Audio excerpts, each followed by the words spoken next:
tal? Muy buenas tardes, noches. Vamos a dar inicio a nuestra segunda parte de nuestro webinar con el tema precisamente fentanilo y algunos aspectos que la semana pasada quedaron pendientes y que vale la pena ahondar en este tema sin duda tan actual, tan interesante, que merece la atención. Y es curioso porque a partir de esta semana, en la agenda pública, el tema de fentanilo ha cobrado una gran relevancia en esta dinámica de la relación entre México y Estados Unidos. Hoy precisamente se plantea la presión de los Estados Unidos en relación a la urgente necesidad de tomar medidas y una serie de controversias que se están dando alrededor de todo este tema de fentanilo. Por eso, más allá del tema político, más allá de esta dinámica que se está generando, y sin duda en Estados Unidos, que se ha identificado como un problema catastrófico con más de 100,000 muertes en el año. Conviene ahondar, y lo haremos en unos momentos más, con el doctor Eduardo Marves, sobre los orígenes precisamente de esta crisis de los opioides y lo que puede estar atrás de toda esta problemática de muertes por sobredosis y por lo tanto también de consumo. Esto nos plantea también en México, y sabemos que la dinámica del consumo de adicciones al final se va reproduciendo como fenómeno global que es, y analizábamos la sesión anterior que muy probablemente esta dinámica que se observa en el caso de Estados Unidos, muy probablemente la estamos observando a lo largo de los próximos años en México, incluso con las mismas características. Esto nos lleva necesariamente a plantearnos en términos de salud pública, ¿cuáles tendrían que ser precisamente las respuestas, tanto institucionales, tanto profesionales, que tendrían que estarse planteando en este momento? El doctor Marves el día de hoy nos va a acompañar por alguna situación de alguna problemática que tuvo el doctor Alonso Novelo. De última hora no pudo estar, pero se encuentra precisamente el doctor Eduardo Marves. Déjenme presentarlo, él seguramente se encuentra por aquí ya en la sala. El doctor Eduardo Marves Serio es médico cirujano, egresado de la Facultad de Medicina de la UNAM, y tiene una maestría en estudio de las adicciones, con especialidad en intervención terapéutica por parte de la Universidad Hebraica. También máster en tratamiento cognitivo-conductual de las adicciones por la Universidad Cardenal Herrera de Valencia, España. Ha sido conferencista en foros nacionales e internacionales y se desempeñó como jefe del Centro de Atención Primaria de Adicciones, los CAPA, en San Mateo, en el Estado de México, y actualmente se encuentra laborando precisamente como asesor de la dirección del Instituto Mexiquense de Salud Mental y Adicciones, y le damos la más cordial bienvenida. Doctor, por ahí, si quieres abrir tu micrófono, si te encuentras aquí. Muchísimas gracias, maestro. Sí, ya estoy por acá con el gusto de saludarlos a todos. Por supuesto, con un saludo por parte del maestro Alberto Alonso Gutiérrez Novelo, que lamentablemente el día de hoy, por efectos ajenos a él, no nos puede acompañar, pero que con mucho gusto estoy aquí en su representación y pues muy ansioso de dar continuidad a este tema tan importante que estábamos tratando la semana pasada, que tiene que ver con el consumo de fentanilo. Gracias, doctor. Déjame poner un poco el marco para esta sesión. Seguramente algunos de los invitados de hoy no pudieron estar en la anterior sesión. En la sesión anterior, el doctor Novelo nos fue explicando las características que tiene como sustancia el fentanilo, nos fue bosquejando por qué razón de alguna manera tiene un efecto analgésico, pero particularmente hablaba del fentanil y del carfentanil, ¿no? Y nos describió el enorme poder adictivo que tiene como un analgésico y nos fue describiendo sin duda algunas de las características que tiene. Esto motivó que hubiera algunas preguntas, recuerdo muy interesantes, que entre ellas, doctor, se habló sobre qué está pasando, por ejemplo, con los anestesiólogos, que según en algunos centros de tratamiento se observa una problemática. Esto nos plantea entonces, podemos hablar de un tipo de fentanil, ¿no? Que se utiliza médicamente, pero ahora esto ha evolucionado a otro tipo de fentanilo que se vende en las calles y que se usa de una manera no médica, digamos. También se planteó esta dinámica que quizás estamos observando en México y vale la pena apuntar en ello, sobre la sobremedicación de analgésicos opioides. Hablábamos la vez pasada que el oxicodín, y particularmente producido por una empresa, Plus Pharma, en Estados Unidos promovió el uso indiscriminado a través de los representantes médicos, con los médicos generales, para que precisamente este analgésico opioide fuera recetado prácticamente para cualquier dolor. De tal manera que sin informar sobre los efectos adictivos, muchas personas fueron generando adicción y esto fue el antecedente quizás de esta posterior consumo sin fines médicos, que es el origen quizás de esta gran epidemia que tienen Estados Unidos. Un aspecto que también yo quería plantear desde la semana pasada es que hoy en día, doctor, y tú como experto seguramente nos hablarás, eh, encontramos también que es muy fácil en las farmacias conseguir algunos analgésicos opioides sin receta, que se venden muy baratos, que un niño los puede conseguir en México. Me refiero, por ejemplo, al tramadol, ¿no? Yo hace un tiempo me di la tarea de ir a farmacia a comprarla por 35 pesos, recuerdo, preguntar si se requería receta médica, me dijeron que no. Entonces, estaríamos quizás en un escenario donde muchos chicos, y ese es otro tema que quisiéramos conversar, ahora hay retos donde los chicos, retos virales, donde los chicos en la secundaria les da por hacer retos con gotas, por ejemplo, de clonazepam, y entonces esto se convierte como una especie de moda. Y entonces también resulta que los chicos están accediendo en esta edad a los botiquines, al uso de este tipo de sustancias, ¿no? Lo ven como algo divertido. Y entonces esto nos plantea también el reto para la sociedad, para los padres de familia, respecto al uso de este tipo de sustancias que, como digo, cada vez se consumen más. Bueno, estamos en un foro. En este foro el doctor trae una presentación, pero creo que la vez pasada hubo preguntas que quedaron sin respuesta, hubo inquietudes que por parte de ustedes tenían interés en plantearlo. Podemos hacer en ese sentido un diálogo, como hemos dicho en cada webinar, está abierta la posibilidad de que ustedes a través del chat escriban sus comentarios. Los invitamos también a que abran el micrófono, comenten, participen, hagamos un diálogo y el centro de esta segunda parte de nuestro webinar sin duda estaría enfocado, doctor, a todas estas necesidades que como sociedad tendríamos que tener como padres de familia, como profesionales, como directores de centros de tratamiento, quizás como educadores. Perdón que estoy usando mucho la palabra, pero hoy aparece una nota muy interesante donde la secretaria de Educación en el país anuncia que está en una reunión nacional con todos los representantes de los estados, está presentando una estrategia de prevención de adicciones.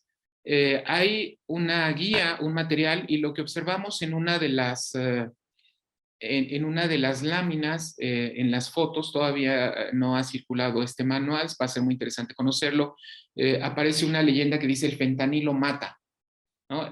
Pareciera ser que entonces toda esta dinámica política que ha generado esta postura del gobierno de Estados Unidos de hacer convenios internacionales que incluyan el tema de reducción de la demanda, está llevando, por ejemplo, a las autoridades a hacer campañas preventivas en las escuelas con un concepto de materiales con esta idea del fentanilo mata. Y eso nos llevaría a otro tema que sin duda puede ser relevante para todos los que estamos aquí, y es ¿qué efecto tienen este tipo de campañas que apelan a los daños, al miedo, pensando en menores de edad?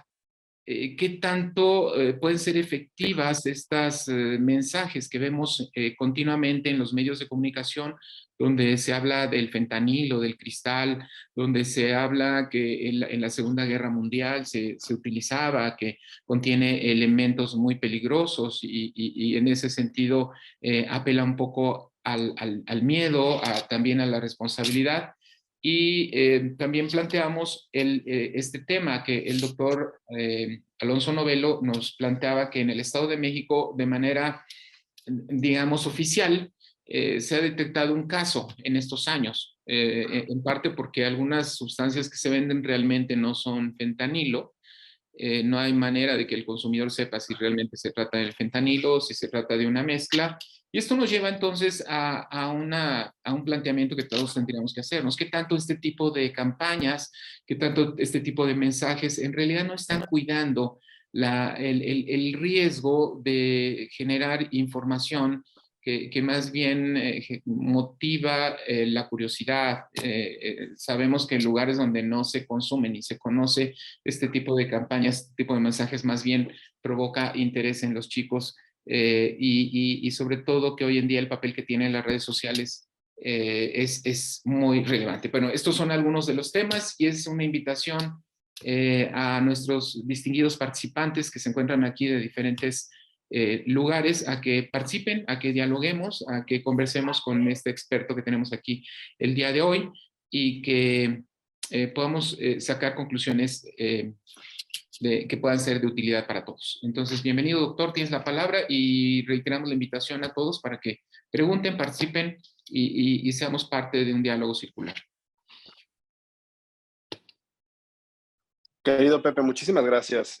Creo que tocaste muchísimos puntos que son clave, que son pivotales para esta conversación. Uno de los puntos es, yo creo que ya tuvimos una ponencia magistral la semana pasada por parte del maestro Alonso, donde realmente nos explicó con puntos y comas y señas y todo lo que tú gustes y mandes qué es el fentanilo. Entonces creo que realmente, como lo decías, ¿no? Quizá ahondar en una cuestión más de una presentación ya podría ser reiterativo y el final de esta segunda parte del conversatorio, pues será hacer justamente eso, ¿no? Donde podamos ver, yo creo que aquí este público está compuesto principalmente por profesionales de la salud que están en contacto con los usuarios, ¿no? Que están en contacto con las personas que terminan consumiendo esta sustancia. Yo quizá platicarles un poquito de lo que nosotros hemos visto, recordando que nosotros estamos en la región centro del país y que por supuesto esta realidad que vivimos en la región centro es una realidad que puede ser muy diferente a otras partes de la República Mexicana, ¿no? Quiero ahondar en este punto que acabas de tocar ahorita al final de lo que nos exponías, donde realmente a nivel de Estado de México, yo estoy ahí en el Instituto Mexiquense de Salud Mental y Adicciones con el maestro Alonso, y realmente lo que nosotros hemos observado es que actualmente la problemática de consumo como tal de fentanilo todavía no llega a la región centro del estado de nuestro país. ¿Qué es lo que nosotros estamos observando y qué es lo que sí es una realidad que es preocupante? Es la adulteración de otras sustancias utilizando el fentanilo. Ahora, el maestro Alonso tocaba un punto muy interesante la vez pasada y es un punto que hemos discutido personalmente, él y yo. Alguna vez estábamos juntos en la oficina y me decía, bueno, qué tan no te resulta absurdo, ¿no? O sea, esta idea y esto que nosotros hemos encontrado, ¿no? De la mezcla de cristal con fentanilo, ¿no? Sabemos que una realidad que sí tenemos en este país, que es una realidad que nos preocupa y nos ocupa, es el consumo de cristal y otros estimulantes de tipo anfetamina, ¿no? Es una realidad que vivimos. Si ustedes, algunos de ustedes son tienen prácticas privadas que se dediquen a las adicciones o a la mejor en algunos otros servicios públicos de atención al consumo de sustancias, lo que estamos observando es una gran cantidad de consumo de cristal, personas que acuden por consumo de cristal. Pero lo que estamos encontrando en las noticias es que a veces este cristal pudiera venir alterado con el fentanilo, ¿no? Que es una cuestión que nos estamos encontrando. Pero ¿cuál sería el punto entonces de hacer esto? Si lo vemos desde un punto de vista quizá farmacodinámico, pareciera resultar absurdo. ¿Por qué? Porque si bien uno da para arriba, ¿no? El cristal es una sustancia que es un muy potente estimulante del sistema nervioso central, que produce un gran efecto euforizante, que produce una gran cantidad de energía. El fentanilo tiene un efecto contrario, sí tiene un efecto euforizante, sí tiene una descarga de dopamina importante, produce una gran descarga de placer, pero el efecto es totalmente el contrario, ¿no? Entonces, pudiera ser que la persona que está buscando uno de los dos efectos, ya sea el efecto estimulante o el efecto depresor, pudiera encontrar un efecto bueno, en el caso de las personas que consumen cristal, que están buscando un efecto de estimulación, pudieran encontrar no una estimulación tan potente. Entonces, parece como que llegamos a un lugar donde no sabemos por qué está realizándose este tipo de cosas, este tipo de prácticas, ¿no? Nosotros sabemos, por ejemplo, el fentanilo es una realidad muy preocupante en los estados fronterizos y en Estados Unidos. ¿Por qué? Sabemos cómo es que el narco está utilizando el fentanilo.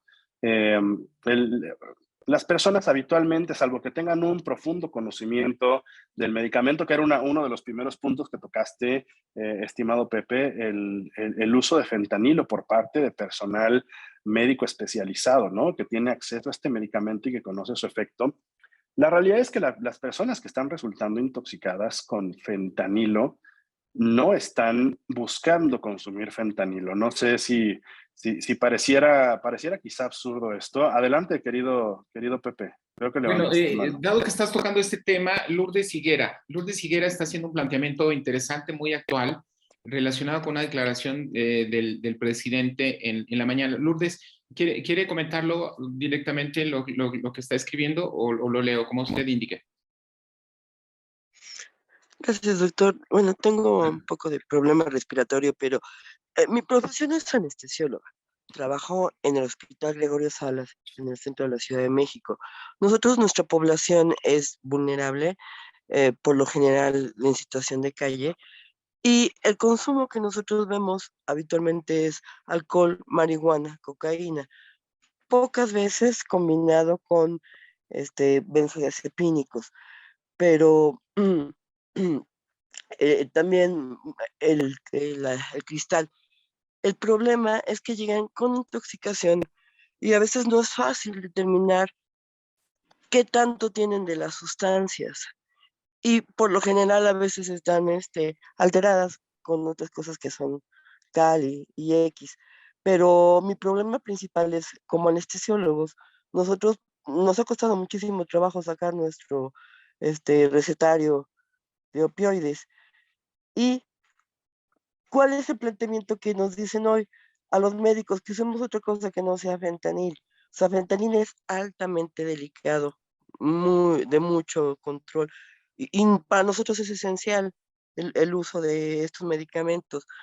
Solo en 7 años que llevo en este hospital, un caso de fentanil reciente y no teníamos tampoco naloxona. Entonces estamos muy limitados en cuanto a los medicamentos, el uso de ellos, controlados, obviamente, pero mi planteamiento es eso. ¿Por qué nos dicen a los médicos que no, que busquemos otra opción que no sea fentanil?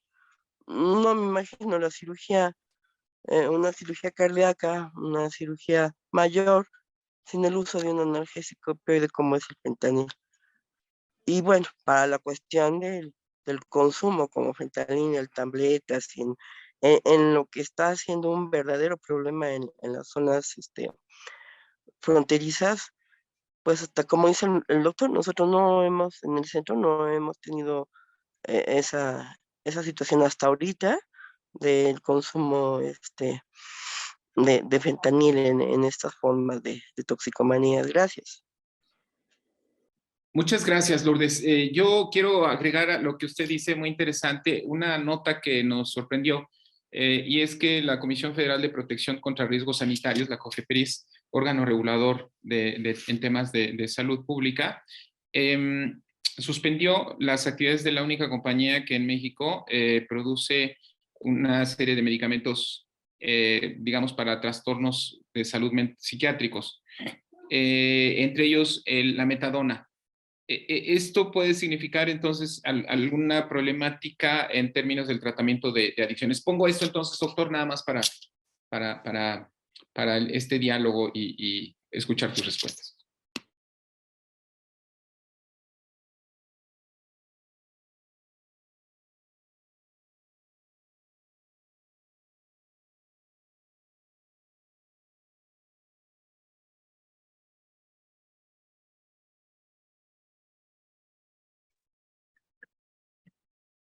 Profesor Castrejón, no veo a el profesor Eduardo, no sé si había tenido problemas de comunicación, pero ahorita no lo estoy viendo con nosotros. Muchas gracias, Alejandro.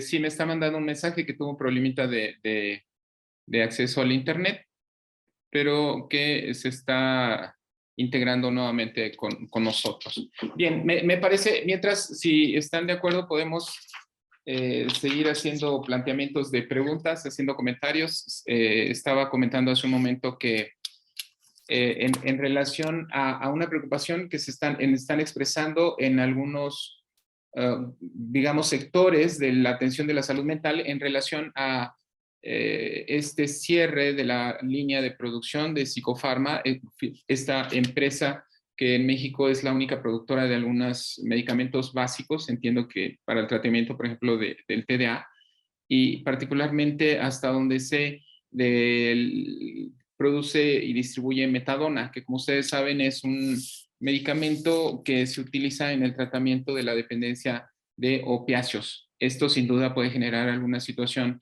de complicación en el tratamiento de algunos pacientes que los lleve nuevamente a buscar heroína en las calles. Y esto aunado a esta posibilidad que se ve remota de que efectivamente se suspenda el fentanilo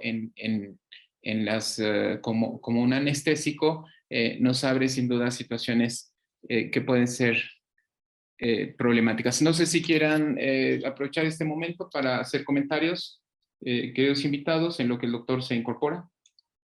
Adelante.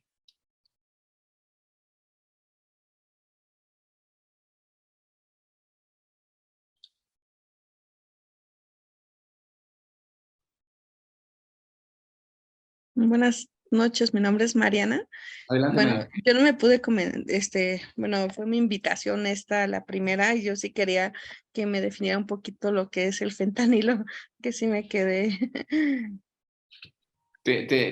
Correcto. El fentanilo es una sustancia analgésica que tiene como origen el opio, es un opioide, y sobre esto debemos recordar que a partir de la amapola se obtiene con rayaduras que se hacen en el bulbo la pasta de opio, ¿no? O sea, nos hablaba la semana pasada el doctor Novelo que a partir del opio, recordaremos estas historias donde el opio se fumaba, ¿no? En estas pipas de agua, en fumaderos, con los conocimientos de la química se llegó a extraer, a producir la morfina, ¿no? La droga de Morfeo por su efecto somnífero, y esto en Europa sobre todo provoca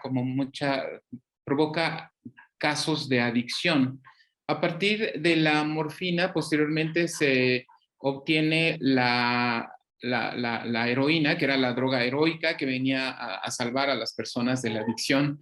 Lo mismo ha sucedido con muchas sustancias a lo largo de la historia, como el LSD en su momento. El doctor Hoffman estaba buscando crear una sustancia que ayudara a tratar el alcoholismo, por ejemplo.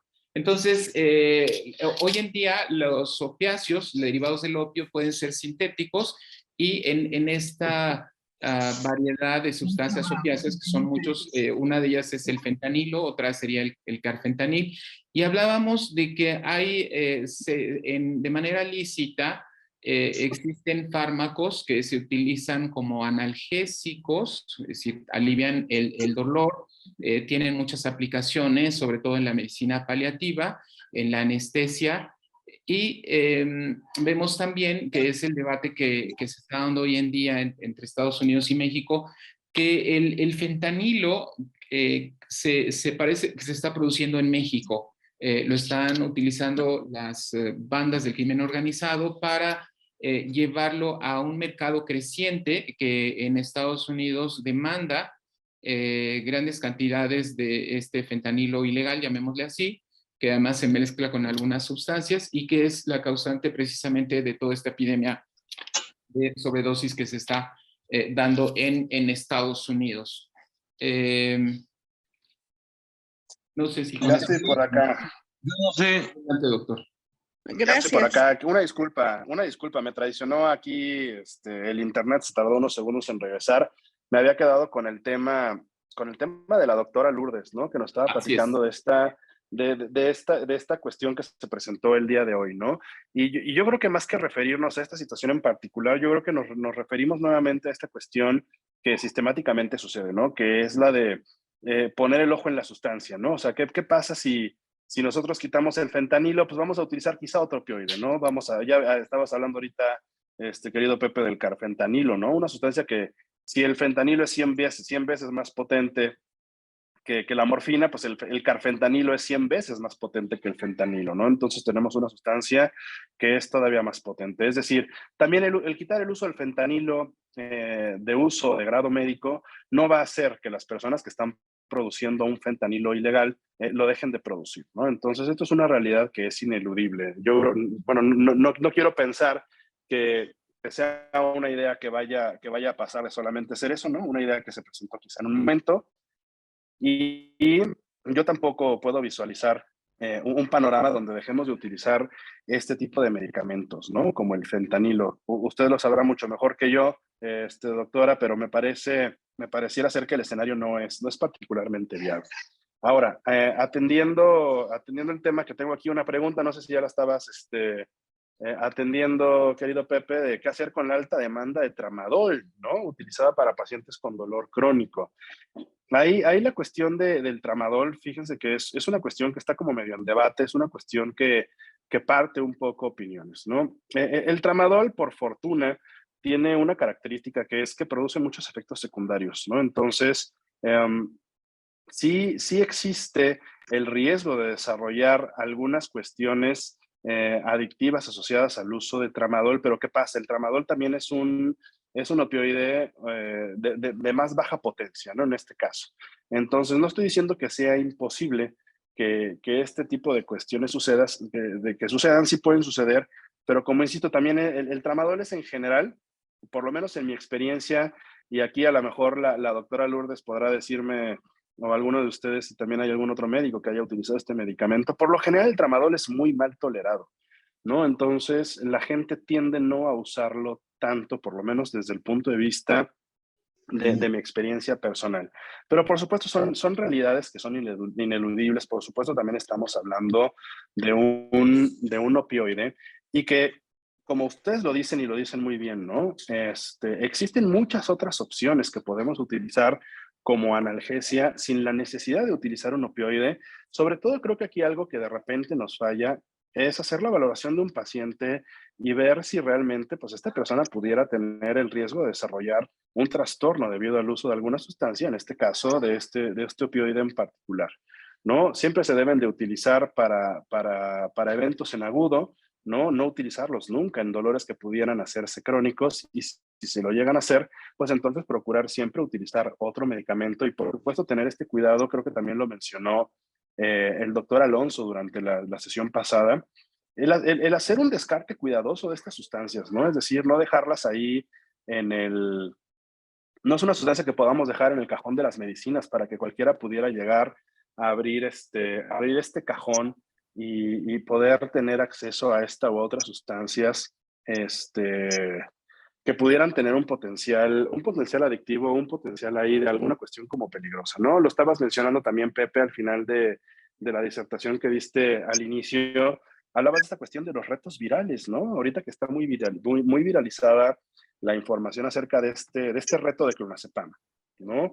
Donde tenemos estos adolescentes que están eh, supongo que muchos de ustedes conocen, pero si no, te los platico como muy brevemente. ¿Cuál es el reto clonazepam? Pues están los adolescentes en un salón de clases, por lo general, ¿no? Y entonces alguno de ellos obtiene un gotero de clonazepam y entonces empiezan a ingerir las gotas de clonazepam y se trata de pues, ver quién es el último que queda despierto, ¿no? Buscando pues, el resto, empiezan a tomar este medicamento que es un benzodiazepínico en forma de gotas y lo empiezan a consumir hasta que pues, empiezan a caer, ¿no? También otra realidad que hemos visto, por ejemplo, es que a veces es más viral el reto o la noticia del reto viral que el reto viral. Afortunadamente hemos tenido muy pocos casos, por lo menos, insisto, en el Estado de México hemos tenido muy pocos casos de atención por intoxicación por benzodiazepinas derivadas del uso de la comisión de este reto. ¿No? Que no sea una realidad, por supuesto que sí lo es y por supuesto que es una cuestión preocupante. Y estos retos virales pueden llegar a tener consecuencias muy devastadoras en la salud, sobre todo de los adolescentes, ¿no? Quienes están más inmiscuidos en este mundo pues, de la tecnología, de estar con estas cuestiones que ven en redes sociales y que finalmente pues, termina adoptando una buena parte de ellos. El ribotril o el clonazepam, perdón, como en muchas de sus marcas comerciales que pudiéramos conocer, pues es un benzodiazepínico que finalmente es un medicamento controlado, ¿no? Entonces, ¿de dónde obtienen estos jóvenes esos medicamentos? Y esto hace punto a lo que comentaba de manera anterior, ¿no? Lo sacan de los cajones del papá, de la mamá, de la abuelita, de la tía, de donde sea. Es decir, son medicamentos que obtienen en casa. Difícilmente los van a conseguir ellos en una farmacia si tienen una receta que avale el que este medicamento sea surtido. Entonces, tenemos que ser nosotros muy cuidadosos de los medicamentos que tenemos en casa y tener un control muy celoso de estas sustancias, ¿no? Que pueden llegar a producir problemas no solamente para las personas que las consumen cuando las tienen indicadas, sino por supuesto las personas que son consumidoras de esas sustancias que no están que no tienen una indicación médica para poder o que no tendrían por qué estar consumiendo estas sustancias.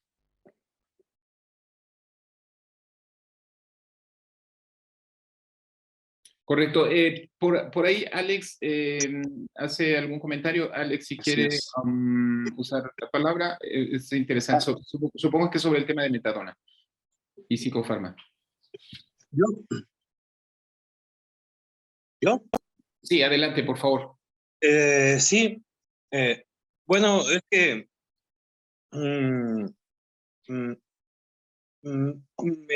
Psicofarma no fue quien inventó la metadona, o sea, independientemente de que Psicofarma esté surtiendo o no metadona, yo creo que la metadona se debería de estar surtiendo por el simple hecho de ser parte del cuadro básico de medicamentos, ¿no? Y yo no sé por qué tanto echarle la culpa a un medicamento genérico, ¿no? A un medicamento que nada más por el hecho de que tal vez al gobierno le salga más barato, se estén perdiendo muchas vidas. O sea, se sabe de hecho que cada minuto que pasa, la gente que ya se hizo adicta a estas sustancias, pues, o sea, no hay un efecto, no hay un medicamento, ni hay un hechizo, ni hay nada por el estilo que le vaya a ayudar más que un antagonista en el momento. O sea, igual que el flumazenil en el momento del clonazepam, cuando caen en paros respiratorios, ¿no? No sé por qué se esté haciendo esperar o por qué sea la espera cuando por años ya debería de estar el medicamento en todas las clínicas o en todos los hospitales, por lo menos, que haya urgencias médicas o en todo lugar que haya urgencias médicas. Muy interesante su planteamiento, doctor. Deduzco que es doctor. Y esto me lleva a un tema que quiero plantearle al doctor Eduardo Mares, quizás para quienes no son especialistas en temas de medicina. El abordaje terapéutico de la dependencia de opiáceos implica necesariamente el contar con otro tipo de medicamentos. Hablamos de agonistas, de antagonistas, ojalá nos puedas explicar esto. Hablamos de la naltrexona, pero también hablamos de la metadona. Y creo que el planteamiento que hace Alejandro tiene que ver con la disponibilidad y en parte debemos de pensar que también estas sustancias son controladas, lo cual significa que se requiere de recetas especiales que se surten de manera especial, que tienen una dinámica controlada. Y esto nos abre un poco el planteamiento sobre las necesidades que tendremos en un futuro, los centros de salud, los centros de tratamiento de adicciones, los especialistas en el manejo terapéutico de la dependencia de opiáceos. ¿Qué nos podrías comentar, doctor? Muchas gracias, querido Pepe. Tocan temas interesantísimos, ¿no? Por supuesto, el tratamiento de la dependencia o de las adicciones a los opioides, tenemos algunas vertientes, ¿no?, que podemos utilizar. Ya nos planteaste principalmente dos, vamos a tocarlas, ¿no? Por una parte, es utilizar pues, el uso de fármacos, ¿no? O sea, uno de ellos, tenemos varias opciones. Por ejemplo, tenemos el uso de la metadona, ¿no? Es una sustancia que ya se ha hablado, ¿no? Es una sustancia que, por supuesto, tiene una estructura química, pues, similar, ¿no? Similar también es un opioide sintético completamente de vida media, ¿no? De vida media más o menos prolongada. Y entonces, ¿qué hace? ¿Qué hace un fármaco agonista? Lo que hace un fármaco agonista es unirse al mismo receptor al que se une otro tipo de medicamento, ¿no? U otro tipo de sustancia. Entonces, la metadona se une al mismo receptor al que se une pues los opioides, ¿no? Se une a los receptores, me parece que delta en específico, el receptor opioide delta, y entonces al unirse a este receptor lo que hace es emular, ¿no? A la sustancia. Ahora, tenemos, o sea, finalmente lo que hacemos es obtener un efecto más o menos similar al que obtendríamos con el uso de la sustancia que normalmente utilizamos. Podemos utilizar, por ejemplo, la buprenorfina, también la podemos utilizar como un fármaco, como un tratamiento de sustitución para los pacientes que tienen adicción, por ejemplo, a la heroína, ¿no? Y entonces lo que estamos buscando es tener un efecto similar, sí, pero menos catastrófico, podríamos decirlo de una manera muy, para abreviarlo un poquito. Pero tenemos también las opciones que tenemos que empezar a andar y que lamentablemente no son una opción en este momento, que no son una opción para muchos hospitales que tienen áreas de urgencias, que a lo mejor si nosotros vamos a empezar a pensar que la crisis del uso de fentanilo pudiera llegar a ser una realidad y que pudiera llegar a empezar a producirnos problemas, entonces, ¿qué vamos a tener?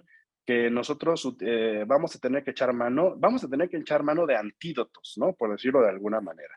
Vamos a tener que echar mano de fármacos que nos ayuden a revertir estas. ¿Cuál es el gran problema del fentanilo? Su alta potencia.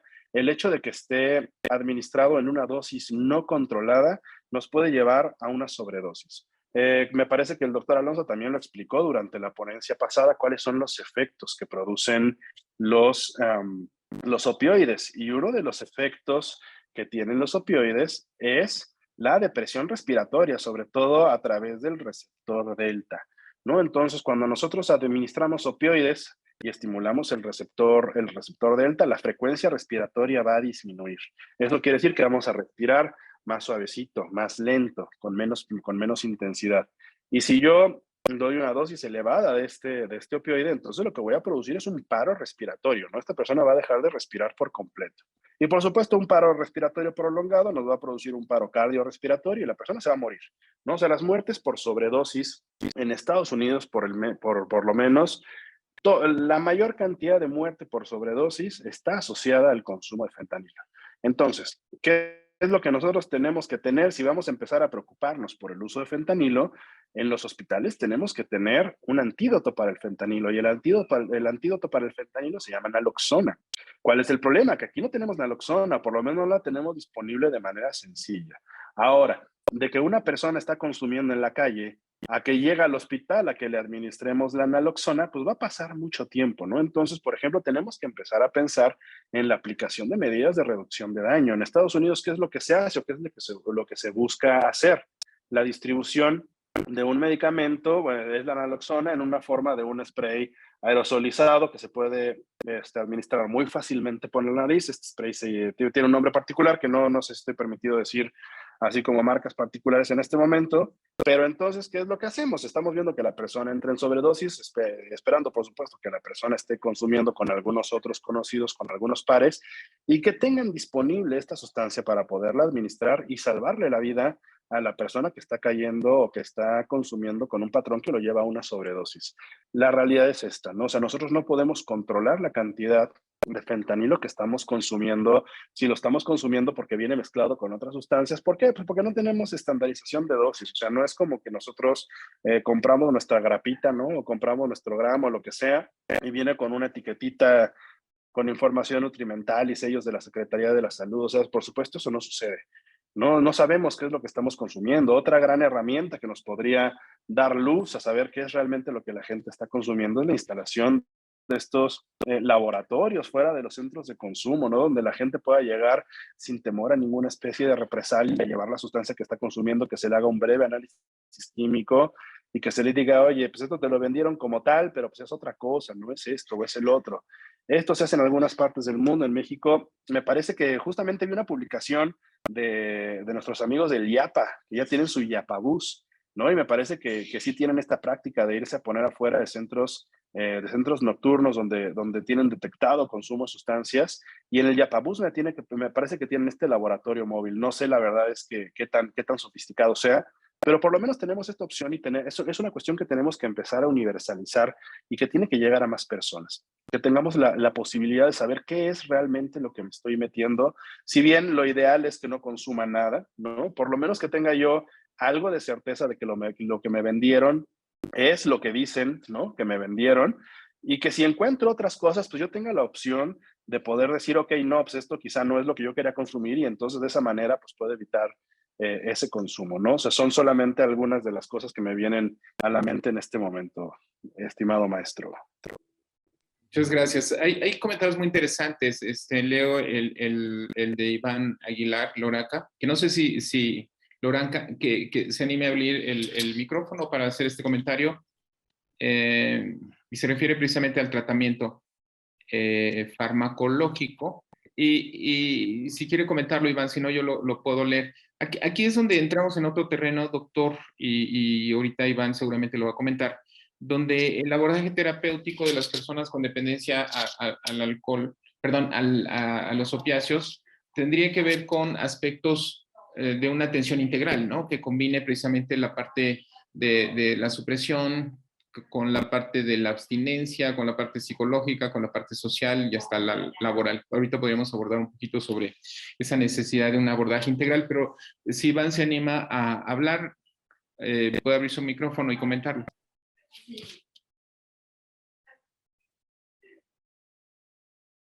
Bueno, lo leo si les parece entonces.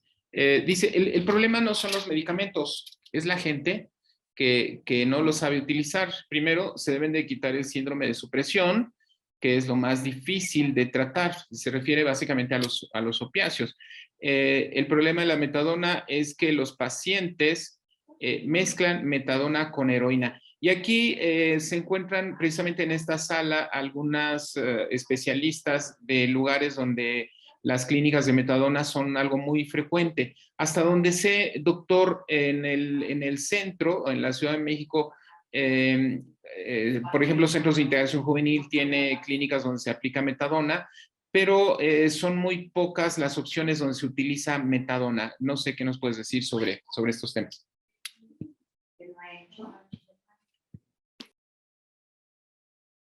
Mira, yo también tengo entendido que la metadona realmente, como tú dices, ¿no? Se aplica, sí hay algunas clínicas, pero yo creo que una también de las tendencias más novedosas quizá es también el uso de buprenorfina, ¿no? Que tiene esta facilidad de poder ser aplicada a través de parches y que también la buprenorfina es un medicamento que finalmente también es un agonista, ¿no? De los mismos, o sea, de estos mismos receptores, ¿no? De receptores opioides.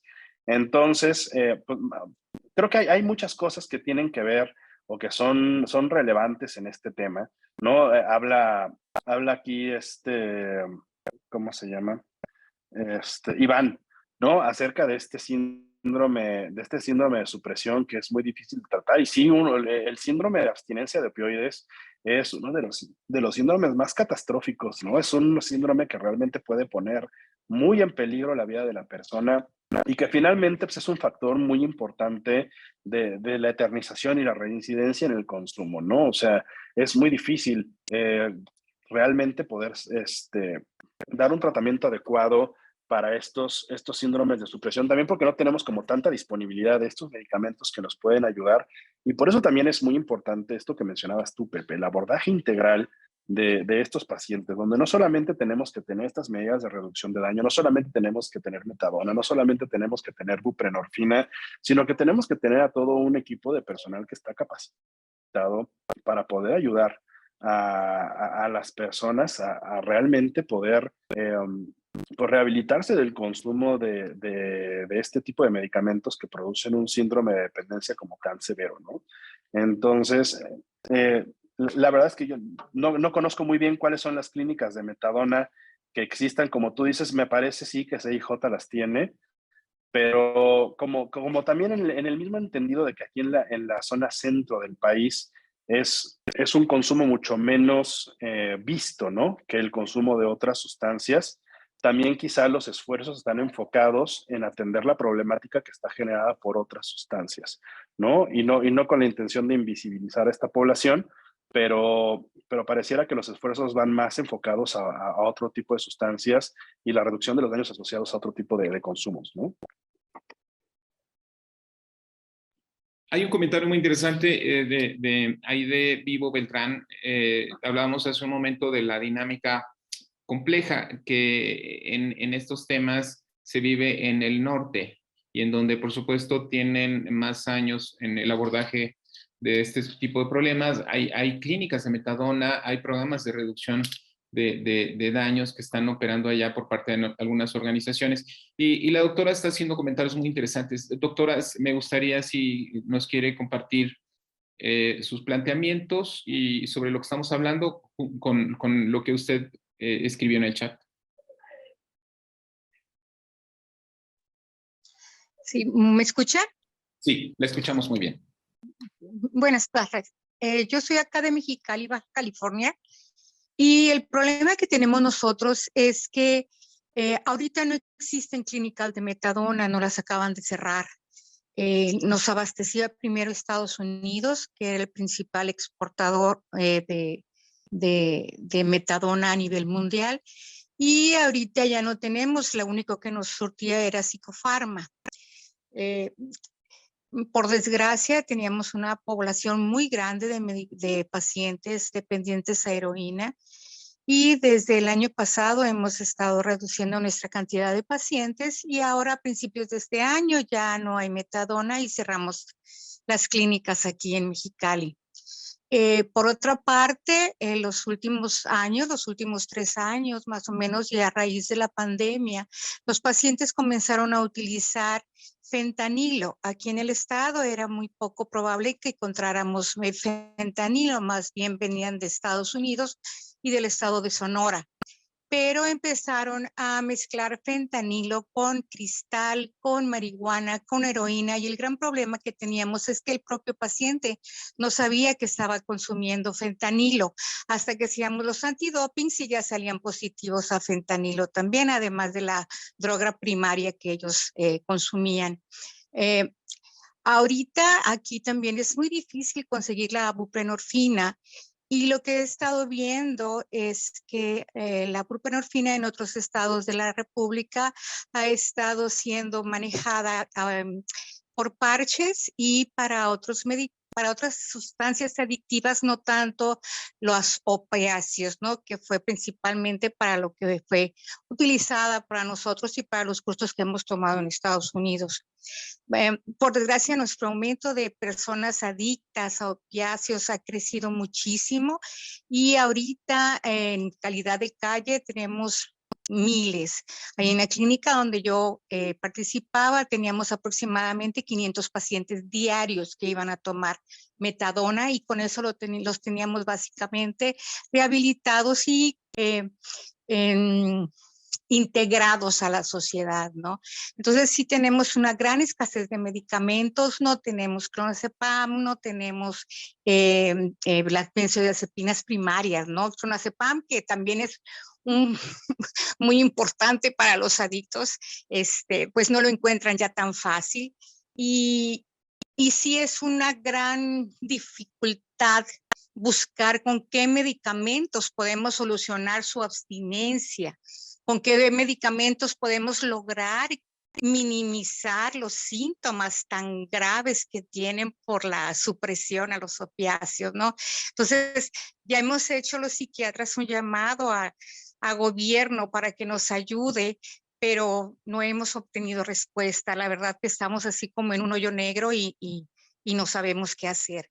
No sé si en el chat se encuentran algunos otros psiquiatras que puedan también ayudarnos para ver cómo están las diferentes clínicas de metadona. Aquí en CIJ hubo un programa que estaban a punto de traer metadona, y el día que fue el arribo de la sustancia fue asaltado el camión de metadona, y pues ya definitivamente no nos volvieron a surtir metadona. En Tijuana sí existe un CIJ que estaba manejando metadona, pero también debido a la escasez de medicamento y la producción por psicofarma, pues también ya no se está manejando. Gracias.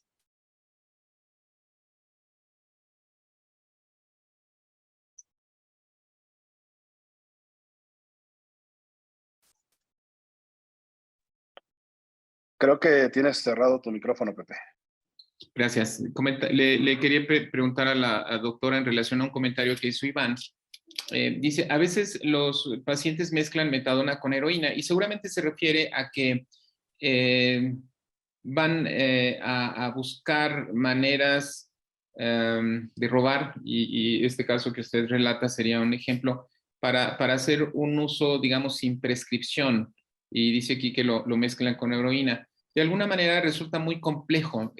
Puedo entender en las clínicas el control, ¿no? de estos medicamentos. No sé, de acuerdo a la experiencia con todos estos pacientes, ¿qué protocolos aplican?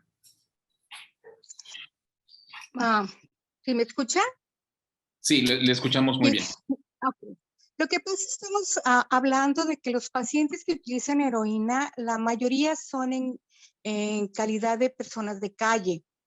Entonces, para ellos es mucho más fácil conseguir heroína en las calles que comprar un medicamento que sería la metadona. Entonces, hay días en que no tienen para comprar la metadona durante la mañana y prefieren curarse, por así decirlo, con una dosis de heroína, y en la tarde buscar la metadona. Por eso es que se están mezclando. Además, como estamos en frontera, tenemos muchos pacientes que cruzan diariamente a trabajar en el campo, y en las madrugadas lo que se utiliza es la heroína para poder rendir durante el día en el campo y en la tarde venir por su dosis de metadona, ya que la metadona no se las administramos, perdón, se la administramos ahí en la clínica, no se las damos para que lleven a su casa, porque en Estados Unidos estamos viendo que hay una gran adicción a la metadona y no llevan el programa que debe de ser de desintoxicación o de mantenimiento, porque la comienzan a vender. Comienzan a vender metadona clandestina, igual que la oxicodeína, y entonces tenemos otro problema mayor, que son los pacientes o las personas que vienen de Estados Unidos hacia México diariamente. Esas son las situaciones por las que generalmente se utiliza la heroína junto con la metadona. Una es económica y otra es pues, básicamente los horarios en los que las clínicas estamos funcionando. Muchas gracias, doctora. Doctor Marves, sobre lo que llevamos hasta el momento, ¿quisieras hacer algún comentario? No, yo creo que es una realidad que es apabullante, ¿no? O sea, yo creo que nadie más que estas personas que están en el norte del país, en la zona de la frontera, para realmente darnos una empapada de esta realidad que se vive allá arriba, ¿no? O sea, yo no tenía esta consideración que nos acaba de ilustrar muy vívidamente, ¿no? Aquí la doctora Aide, ¿no? Donde finalmente pues, las personas están sujetas a los horarios de las clínicas. Entonces, ¿qué pasa, no? O sea, tenemos lugares que están establecidos para la aplicación de estos medicamentos, que por otra parte nos comenta, pues, simplemente no los hay, ¿no? O sea, no tenemos un desabasto muy importante en este momento de muchísimos tipos de fármacos, particularmente psicofármacos. Entonces, pues es una realidad que estamos viviendo en este momento y que finalmente pues, las personas que tienen trastornos por uso de estas sustancias son finalmente quienes están sobreviviendo estas consecuencias y pues que es muy devastador, ¿no? Ver cómo está la realidad de las cosas y pues ver este panorama que se vive en la frontera norte, pues la verdad es que ojalá tuviéramos más opciones terapéuticas para este tipo de personas que en este momento pues simplemente en este país no tenemos, ¿no? Bien, doctor, un poco para ir concluyendo y para ir cerrando todos estos temas que se han abierto y llegar a conclusiones que pueden ser de interés para todos nosotros. Las evidencias muestran que esta dinámica de consumo de opioides viene, de alguna manera, se va a ir extendiendo en la República, ¿no? Desde el norte, y esto va a implicar retos para los centros de tratamiento. Y hablabas hace un momento de la necesidad de articular quizás nuevos modelos para quienes solo aplican terapias psicológicas o terapias de ayuda mutua, necesariamente la necesidad de incorporar vínculos con instituciones, organizaciones o unidades médicas que atiendan esta parte de la supresión, ¿no? Con medicamentos. Sabemos que la norma oficial mexicana en México, por ejemplo, no permite que determinados centros que no sean profesionales la administración de este tipo de fármacos. Y en ese sentido necesariamente tendría que haber una especie de enlace muy cercano entre las instituciones, llamémosle así, de salud. Y yo recuerdo aquí que parte del modelo que se ha propuesto con las reformas que hubo recientemente en materia de adicciones y salud mental es la incorporación de modelos de tratamiento en hospitales. Yo supongo que esto va a incorporar precisamente estos dispositivos del manejo de la supresión de la abstinencia que necesariamente tienen que tener y contar con este tipo de procedimientos. ¿Están preparados, doctor? Y tú trabajas en una institución de salud responsable de normar estos servicios. ¿Estamos preparados? Ya vemos, por ejemplo, en el norte sí hay instituciones, hay centros, hay organizaciones muy fuertes que tienen ya mucha experiencia, pero lamentablemente enfrentan muchas carencias. En el Estado de México, ¿estamos preparados ante esto? Justamente quiero abordar ese último punto que tocaste porque por ahí me iba a ir, ¿no? O sea, si en el norte que tenemos tanta experiencia, en el norte que tenemos de tanto tiempo, ¿no? Que se ha vivido esta problemática del consumo de estas sustancias, y en estos lugares apenas hemos logrado establecer esta infraestructura que nos permitiera el tratamiento, aunque fuera por encima de estas personas, ¿no? De esta cantidad de personas que consumen. Si aquí estamos como todavía medio en pañales, quizás el panorama se ve oscuro, ¿no? Se ve oscuro porque necesitamos la generación de política pública que nos permita realmente, por ejemplo, lo que hablábamos hace rato de la naloxona, ¿no? Tener la disponibilidad de este medicamento, realmente tener la disposición.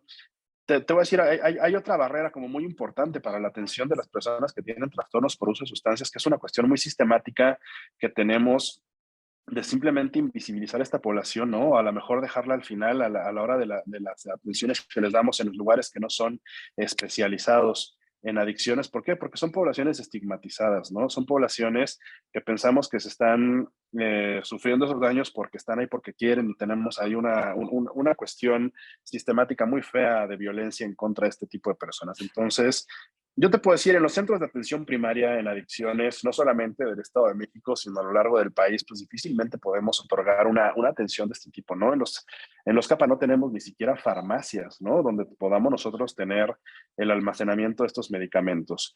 ¿Quiénes son las instituciones que van a tener que encargarse realmente de poder prestar este tipo de atenciones? Van a ser los hospitales generales, ¿no? Los hospitales generales que tengan áreas de urgencias, donde realmente se puedan atender estas urgencias toxicológicas. En el Estado de México no tenemos unidades toxicológicas, ¿no? O sea, por lo menos del lado de todo el Valle de Toluca no tenemos absolutamente nada. ¿A dónde mandar un paciente intoxicado? Realmente los terminamos mandando a las áreas de urgencias de los hospitales generales. Entonces, creo que la infraestructura es carente.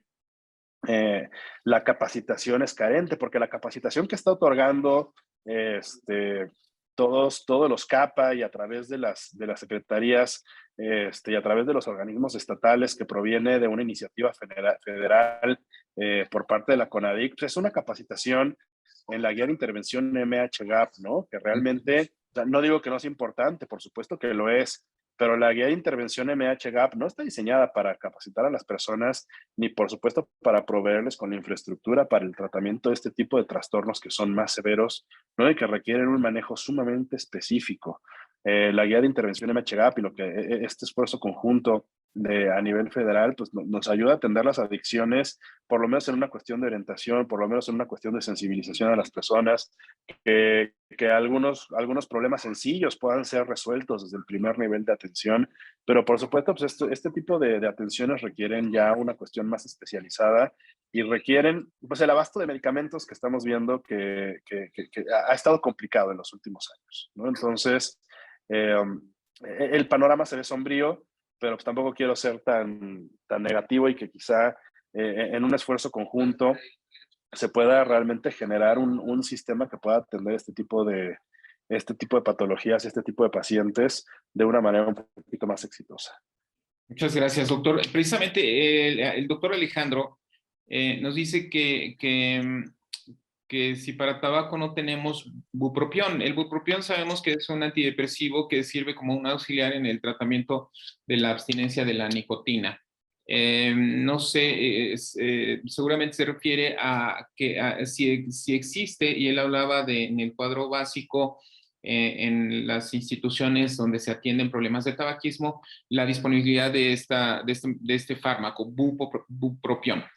Del bupropión, ¿no? O sea, y creo que sí, o sea, el comentario del doctor Alex va en ese sentido, ¿no? O sea, si ni para algo como tan común como es el tabaquismo, ¿no? Tenemos este medicamento que debiera estar disponible en todas las unidades para que a las personas que llegan con una problemática de consumo de tabaco les pudiéramos mandar el medicamento, ¿no? ¿Qué podemos esperar de otros medicamentos que quizá están más complejos de conseguir, como es la metadona, como es la buprenorfina, que son medicamentos controlados? El bupropión ni siquiera es un medicamento como tal controlado, ¿no? Que debiera tener tantas restricciones para su venta. Entonces, yo creo que el comentario del doctor Alex va por ahí, ¿no? Y en el sentido de que pues, el panorama pareciera ser sombrío, en el sentido de que hay muchísimas carencias, y que si a veces para las cosas más básicas estamos batallando, ¿no? Pues ya para cuestiones más avanzadas como esta, pues no sabemos qué es lo que podríamos esperar. Gracias. Para cerrar también, doctor, ¿cuál sería el papel? Y hoy que vemos que la secretaria lanza una campaña nacional para las escuelas donde se va a hablar del fentanil mata, ¿cuál tendría que ser la responsabilidad de las escuelas, de los maestros, de los padres de familia, específicamente frente a, a estos riesgos que representan los opioides? Mira, por supuesto que a los estudiantes les tenemos que hacer llegar información, pero yo creo que también la manera en la que les hacemos llegar esta información es muy importante, ¿no? Yo creo que a lo largo de la historia de muchos años hemos visto que estas estrategias de terror no sirven con todas las personas y particularmente cuando hablamos de población de niños y adolescentes, ¿no? El tratar de infundir terror, esta cuestión de mostrar las consecuencias y de mostrar estos cuadros desastrosos de personas que han consumido, pues simplemente hacen que la persona que debiera ser la receptora de este mensaje, pues se niegue completamente a recibirlo, ¿no? Si estamos hablando de niños, quizá les estamos mostrando cosas demasiado horrendas como para que realmente les pongan atención y entran en una cuestión de absoluta negación. Igual los adolescentes, ¿no? Porque ya podemos suponer que a lo mejor los adolescentes conocen a alguna persona que ha consumido sustancias y que dicen, bueno, pues es lo que me estás enseñando a mí, pues yo tengo una persona conocida que lo hace y no está así, ¿no? Aparte de que pues vivimos en esta cuestión con los adolescentes donde tenemos el famoso síndrome del Juan Camaney, ¿no? O sea, eso le va a pasar a otros, no a mí. Entonces, estas estrategias de terror me parece que a lo largo del tiempo han demostrado no ser efectivas con ellos. Creo que es importante transmitir el mensaje, sí, por supuesto, tienen que conocer de esta sustancia, tienen que conocer los peligros que les pueden producir, ¿no? Pero que me parece que no es la forma adecuada, pero pues creo que eso ya está un poquito más allá de lo que uno puede resolver, ¿no? Creo que sí, es importante, entonces no me parece la forma adecuada para resumir. Bien, y creo que esto también abre una necesidad de programas para padres de familia, para el uso adecuado, por lo pronto de medicamentos, ¿no? Para desecharlos de la manera adecuada, para cuidar a los chicos, para cuidar también los contenidos que tienen en las redes, etcétera, que sería parte de una política general en ese sentido. Bien, creo que hemos llegado a conclusiones muy interesantes, doctor.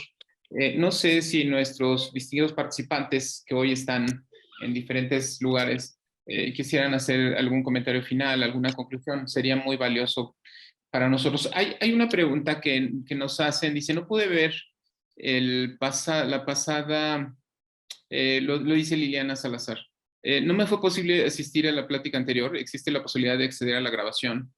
Que puedan dar una segunda ocasión. Sí, queremos recomendarles cada uno de estos webinars y ya llevamos quizás 20 sobre temas relacionados con abordajes terapéuticos en adicciones y también de prevención. Están disponibles en YouTube en una página que se llama Comunicación UH. Se les recomendamos, ahí ustedes pueden ver algunos temas de interés con especialistas como doctor Marves, el doctor Novelo, que nos han acompañado, orgullosamente egresados de la Universidad Hebraica de la Maestría de Adicciones.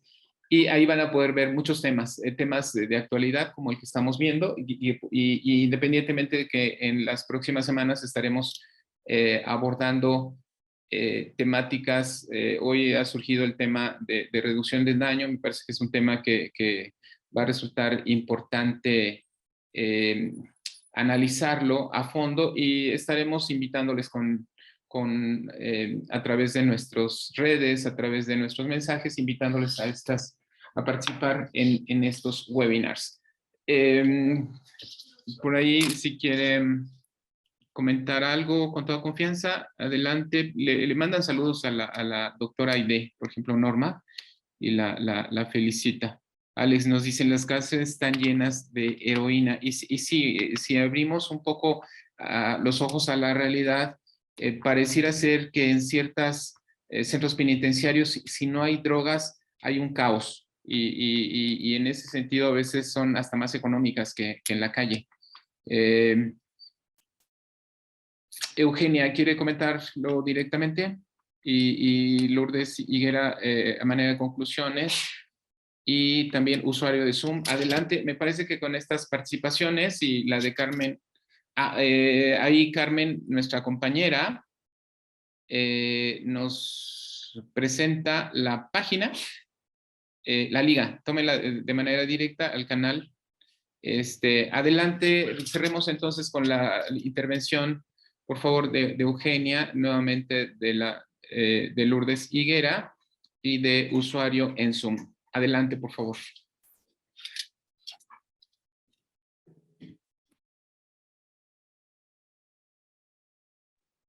Basta con que abran el micrófono y los vamos a escuchar.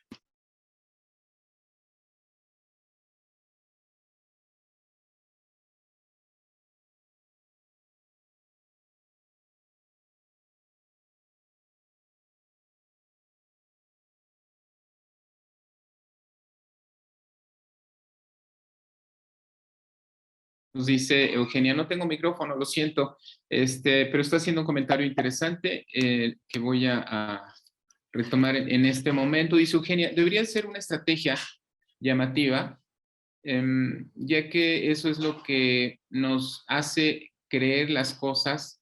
Es así como las redes sociales y los medios de comunicación nos influyen y así lograr entender los riesgos fácilmente. Está planteando Eugenia algo muy lógico. Se necesitaría como toda una estrategia con acciones muy claras, muy específicas, con enfoques basados en evidencia, en temas de prevención y en abordajes terapéuticos ante esta dinámica. Lourdes Higuera, ¿quiere comentar algo directamente sobre el tema de capacitación? Gracias, doctor. Sí, de la necesidad imperiosa de capacitar al personal de salud, a todo el mundo, incluyendo enfermería, médicos, trabajadores sociales, en la cuestión del uso de los opiáceos. Y de esta forma poder tener estrategias y bases para las propuestas de las políticas públicas con quien debe de implementarlas. Pero lo primero es, el personal nos tenemos que capacitar, tenemos que estudiar y tenemos que estar preparados día a día con respecto al uso de opioides. Muchas gracias. Muchas gracias a usted. Un tema fundamental que nuevamente la doctora Vivo trae aquí a la mesa y se refiere al tema de la familia y la educación. ¿Quiere hacer un comentario, doctora?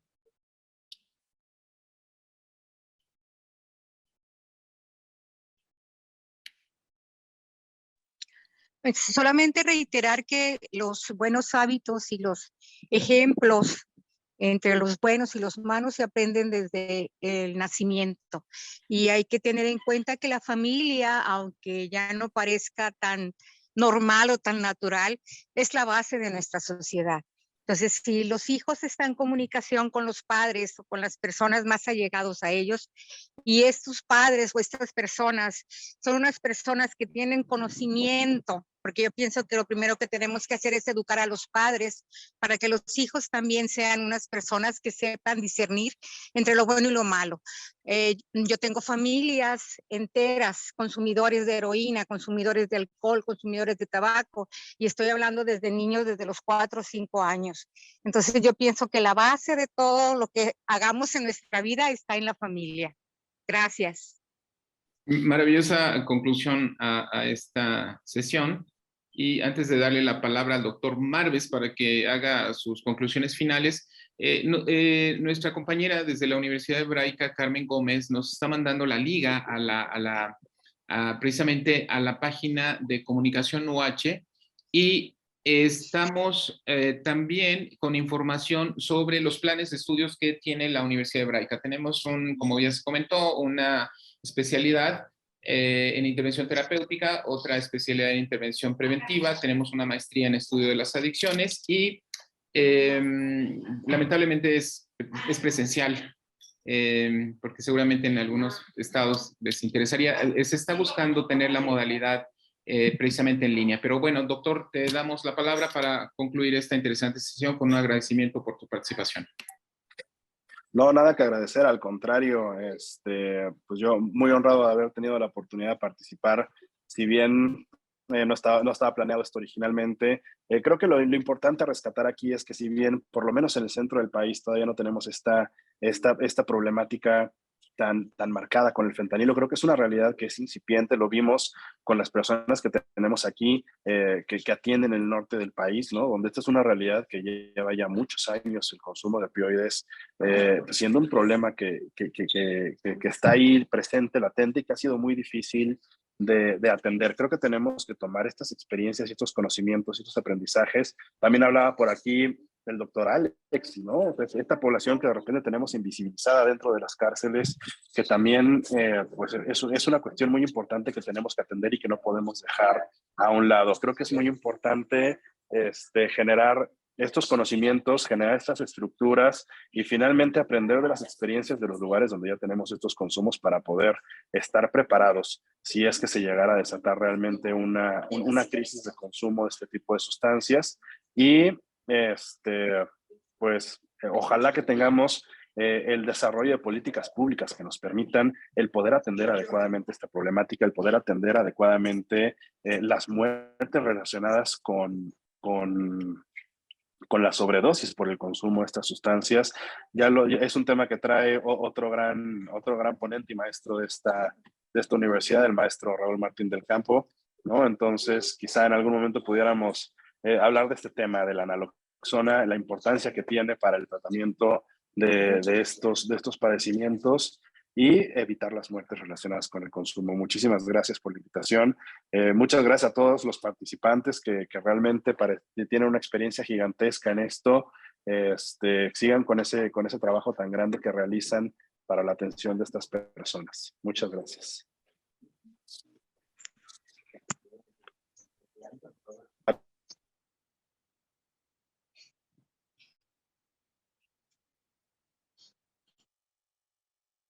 Bien, Eugenia está comentando algo muy interesante que vale la pena que nos lo comparta, por favor.